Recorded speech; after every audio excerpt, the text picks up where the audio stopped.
بسم الله الرحمن الرحيم waxaan soo dhaweynayaa koorsada computer application barashada MS Word 2010 mawduuceen wuxuu ku saabsan yahay line spacing sida loo sameeyo spaceka u dhaxeeyo sadarada ee qoraalkaada practice-keena sameynayna qoraalka around equal 10 soo hadda qoraalkana noo sameysan waxaan rabnaa in aan ogaano laba sadar walba ama paragraph walba lineska u dhaxeynaya inta cabirka uu leeyahay waxaan tegaynaa home tab waxaan tegaynaa paragraph group kadibna buttonkaas ay ku qoran tahay line and paragraph spacing ayaa dooranaysaa soo hadda qoraalkaan noo dooran iyo page qoraal ka horeeyo labadan sadar wuxuu dhaxeeyaa 1.15 and line spacekiisa waa 1.15 soo haddii aan rabo inaan ka bedelo qoraalkaa dooranaya line spaceka waxaa ka dhigi karaa 1.0 aada iskugu dhawaana waxaa ka dhigi karaa 1.15 sida haddii uu ahaa waxaa dhigi karaa 1.5 xogaa oo kala fogaana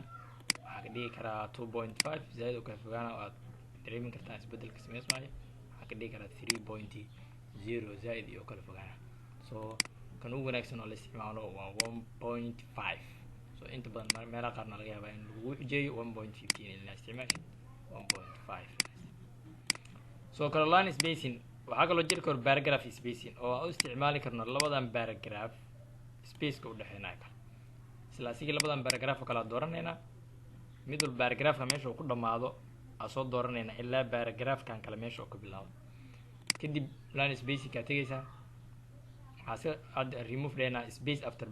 paragraphkan spaceka kadib oo imaanayo iska remove garay hadda marka wax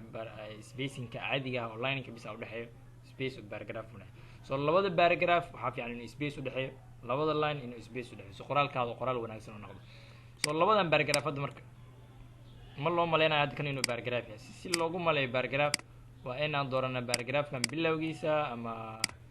maxaa la yidhahdaa ama isla paragraphkan dhammaadkiisa dooranaysaa waxaa leedahay paragraphka markuu dhamaado waxaa ku dartaa space si paragraph kale looga garto si lamida kana imaanaynaa waxaa ku dartaa space sidaas ayaa loo bedelaa line spacing inaan tagano paragraph home tab anagoo joogno paragraph kadibna aan dooran karno spaceka u dhaxeeyo labada tiro meesha laga soo dooranayo waa halkan hadba qofka cabirka uu rabo ama cabirka lagu xujeeyo haddii uu buug qoraayo meeshaas ayuu ka dooranaya السلام عليكم ورحمة الله وبركاته.